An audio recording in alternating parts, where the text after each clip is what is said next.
Hello everyone, welcome to G-Board Plus 2 Humanities. It's me, Nafi. എല്ലാവർക്കും മക്കളെ G-Boardന്റെ plus two humanities ക്ലാസ്സിലേക്ക് സ്വാഗതം. ഞാൻ നിങ്ങളുടെ നാഫി. അപ്പോൾ മക്കളെ നമ്മുടെ ഓണം എക്സാം ഓഗസ്റ്റ് 10 സ്റ്റാർട്ട് ചെയ്യാണ്. പല കുട്ടികളും നിരന്തരം ചോദിക്കുന്ന ഒരു ചോദ്യമാണ് പ്ലസ് ടു ഹ്യൂമാനിറ്റീസിന്റെ ഓണം എക്സാം പോർഷൻസ് ഏതൊക്കെയാണ് ഓണം എക്സാമിന് ഓരോ സബ്ജക്റ്റിൽ നിന്ന് ചോദിക്കുക എന്നുള്ള സംശയം പല കുട്ടികൾക്കുണ്ട്. അത് ക്ലിയർ ചെയ്യാൻ വന്നിട്ടുള്ളത്.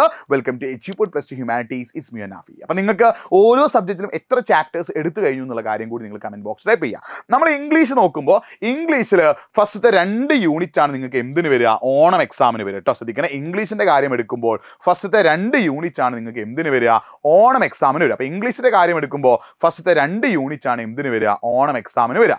ഇനി നിങ്ങൾ മലയാളമാണെങ്കിൽ ഇതാ എഴുത്തകം തനതിടം എന്ന് പറയുന്ന 2 യൂണിറ്റുകളാണ് എന്തിനുള്ളത്, ഓണം എക്സാമിനുള്ളത്. ഇനി നിങ്ങൾ ഹിന്ദി ആണെങ്കിൽ ഫസ്റ്റത്തെ 3 യൂണിറ്റ് ആണ് നിങ്ങൾക്ക് എന്തിനുള്ളത്, ഓണം എക്സാം കേട്ടോ. അപ്പോൾ ശ്രദ്ധിക്കുക, മലയാളത്തിൽ ഫസ്റ്റത്തെ 2 യൂണിറ്റുകൾ ഓണം എക്സാമിനുള്ളപ്പോൾ ഹിന്ദിയിൽ ഫസ്റ്റത്തെ 3 യൂണിറ്റ് ആണ് നിങ്ങൾക്ക് എന്തിനുള്ളത്, ഓണം എക്സാമിനുള്ളത്. ഓക്കെ, ദെൻ നമ്മൾ അറബിയിലേക്ക് വരുമ്പോൾ ഒന്നാമത്തെ യൂണിറ്റിലെ ഈ പറഞ്ഞ ഭാഗങ്ങൾ നിങ്ങൾ നോക്കി വെക്കുക കേട്ടോ. ഒന്നാമത്തെ യൂണിറ്റിൽ ഈ പറഞ്ഞ ഭാഗങ്ങളാണ് നിങ്ങൾക്ക് എന്തിനു വരിക, ഓണം എക്സാമിന് വരിക. നിങ്ങൾ ഉറുദു ആണെങ്കിൽ ഇത്രയുമാണ് നിങ്ങൾക്ക് ഓണം എക്സാമിൻ്റെ ഉറുദു പോർഷൻസ് കേട്ടോ. ഓണം എക്സാമിന് ഉറുദുവിൽ ഇത്രയും പോർഷൻസ് ആണ്.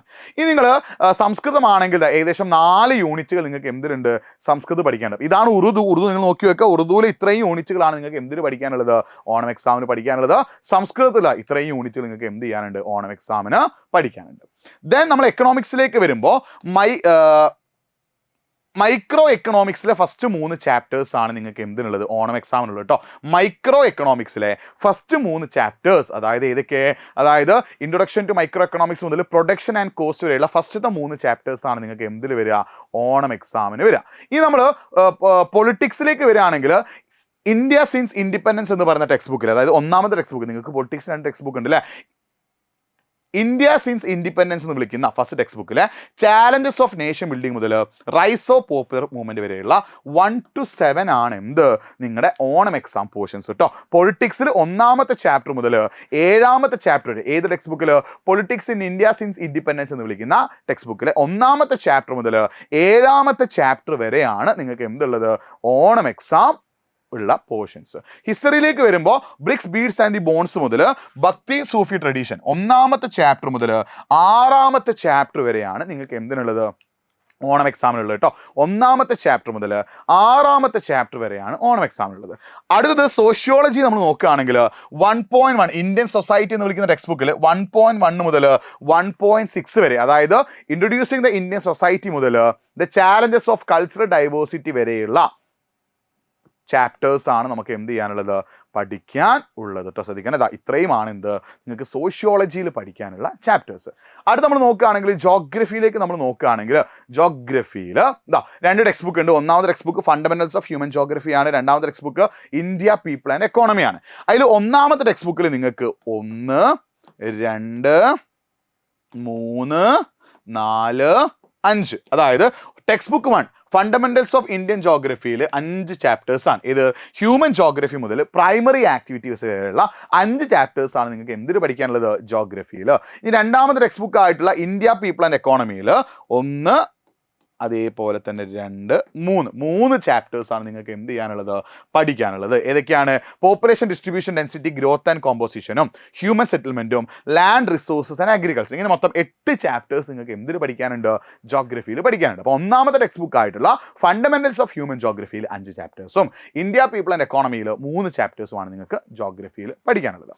ഇനി നിങ്ങൾ സ്റ്റാറ്റിസ്റ്റിക്സിലേക്ക് വരുമ്പോൾ ഏകദേശം ഏത് വരെയാണ്, കോറിലേഷൻ അനാലിസിസ് മുതൽ ഡിസ്ക്രീറ്റ് പ്രോബബിലിറ്റി ഡിസ്ട്രിബ്യൂഷൻ വരെ 5 ചാപ്റ്റേഴ്സ് ആണ് നിങ്ങൾക്ക് എന്തിന് പഠിക്കാനുള്ളത്, സ്റ്റാറ്റിസ്റ്റിക്സിൽ നിങ്ങൾക്ക് പഠിക്കാനുള്ളത്. അപ്പോൾ ഇത്രയുമാണ് നിങ്ങളുടെ ഓണം എക്സാമിൻ്റെ പോർഷൻസ്. അപ്പോൾ ഈ ഓണം എക്സാമിൻ്റെ പോർഷൻസ് നിങ്ങൾ മനസ്സിലാക്കി വെക്കാതെ ആകെ ഉള്ളതിൻ്റെ ഒരു 30% പോർഷൻസ് നിങ്ങൾക്ക് എന്ത് ചെയ്യാനുണ്ട്, ഓണം എക്സാമിന് പഠിക്കാനുണ്ട് ഹ്യൂമാനിറ്റീസിൽ. അപ്പോൾ ഇത്രയും ചാപ്റ്റേഴ്സ് നിങ്ങൾക്ക് പഠിക്കാനുണ്ട്. ഇതിൽ എത്ര ചാപ്റ്റേഴ്സ് പഠിച്ചു എന്നുള്ളൊരു കാര്യം നിങ്ങൾ കമൻറ്റ് ബോക്സിൽ ടൈപ്പ് ചെയ്യാം. മക്കളെ, നിങ്ങൾക്ക് ഓണം എക്സാം വരുന്നുണ്ട്. കാരണം ഓണം എക്സാം നിങ്ങൾ അത്യാവശ്യം സീരിയസ് ആയിട്ട് പഠിച്ചാൽ മാത്രമേ നിങ്ങൾക്ക് ഒരു 30% പോർഷൻസ് എന്ത് ചെയ്യാൻ പറ്റൂ, കവർ ചെയ്യാൻ പറ്റൂ. അപ്പോൾ നിങ്ങൾ റിയാലിറ്റി മനസ്സിലാക്കേണ്ട മനസ്സിലാക്കേണ്ട കാര്യം, നിങ്ങൾ മടി പിടിച്ചിരുന്നിട്ട് എക്സാമിന് തലേന്ന് മാത്രം പഠിക്കാം, എക്സാമിന് അടുപ്പിച്ച് പഠിക്കാം എന്നൊക്കെ വിചാരിച്ചാൽ നിങ്ങൾക്ക് ഇത്രയും ചാപ്റ്റേഴ്സ് ഒന്നും ഓണം എക്സാമിന് പഠിച്ചു തീർക്കാൻ സാധിക്കില്ല.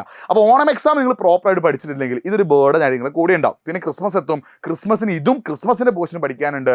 പിന്നെ മോഡൽ എത്തും, മോഡലിന് ഇതും ക്രിസ്മസിൻ്റെ പോർഷനും മോഡലിൻ്റെ ഫുൾ പോർഷനും പഠിക്കാനുണ്ട്. അപ്പോൾ ചുരുക്കി പറഞ്ഞാൽ നിങ്ങളുടെ മുന്നിൽ പഠിക്കാൻ ഒരുപാടുണ്ട്. പഠിക്കേണ്ട കാര്യങ്ങൾ കൃത്യസമയത്ത് പഠിച്ചിട്ടില്ലെങ്കിൽ നിങ്ങൾ കഷ്ടപ്പെടും, നിങ്ങൾ പെടാപ്പാട് പെടും, നിങ്ങൾ ആകെ ബുദ്ധിമുട്ടിലാവും. അത് സോൾവ് ചെയ്യാൻ നിങ്ങൾ ചെയ്യേണ്ടത് കൃത്യമായ പ്ലാനിങ്ങോട് കൂടി തുടക്കം മുതലേ പഠിക്കുക എന്നുള്ളതാണ്. അങ്ങനെ പഠിക്കാൻ നിങ്ങൾക്ക് ആഗ്രഹമുണ്ടെങ്കിൽ എജ്യൂപോണിൻ്റെ സൂപ്പർ ബാച്ച് അതിന് റെഡിയാണ്. റെക്കോർഡ് ക്ലാസ് ഉണ്ട്, ലൈവ് ക്ലാസ് ഉണ്ട്, നിങ്ങളെ പഠിപ്പിക്കാൻ വേണ്ട എല്ലാ കാര്യങ്ങളും എജ്യൂപോർട്ടിലുണ്ട്. നിങ്ങൾ ചെയ്യേണ്ടത് എജ്യൂപോണിൻ്റെ ബാച്ചിലൊന്ന് ജോയിൻ ചെയ്യുക. എജ്യൂപോണിൻ്റെ ബാച്ചിൽ ജോയിൻ ചെയ്ത് എജ്യൂപോണിൻ്റെ കൂടി പഠിക്കാൻ നിങ്ങൾ തയ്യാറാവുക. നിങ്ങൾക്ക് ഡൗട്ട് ക്ലിയർ ചെയ്യാനും നിങ്ങൾക്ക് PYQസും സ്റ്റഡി മെറ്റീരിയൽസും നോട്ടും കാര്യങ്ങളൊക്കെ നമ്മൾ പ്രൊവൈഡ് ചെയ്യുക എജ്യൂപോണിൻ്റെ ബാച്ചിലാണ്. നമ്മുടെ കമൻറ്റ് ബോക്സിലുള്ള ഫോം നിങ്ങൾ എന്ത് ചെയ്യുക, ഒന്ന് ഫില്ല് ചെയ്യുക. അല്ലെങ്കിൽ നിങ്ങൾക്ക് എജ്യൂപോണിൻ്റെ ബാച്ചിൽ ജോയിൻ ചെയ്യാൻ താല്പര്യമുണ്ടെങ്കിൽ nafi.eduport എന്ന എൻ്റെ ഇൻസ്റ്റാഗ്രാം പേജിലേക്ക് എന്ത് ചെയ്തോ ഒന്ന് മെസ്സേജ് അയച്ചിട്ടോ. nafi.eduport എന്ന എൻ്റെ ഇൻസ്റ്റാഗ്രാം പേജിലേക്ക് ഒന്ന് മെസ്സേജ് അയച്ചോ. ഞാൻ എന്ത് ചെയ്യാം, നമ്മുടെ ബാച്ചിൻ്റെ കാര്യങ്ങളൊക്കെ പറഞ്ഞുതരാം. മക്കളെ, നിങ്ങൾ യൂട്യൂബ് ക്ലാസ്സിന് മാത്രം ഡിപ്പെൻഡ് ചെയ്യരുത്.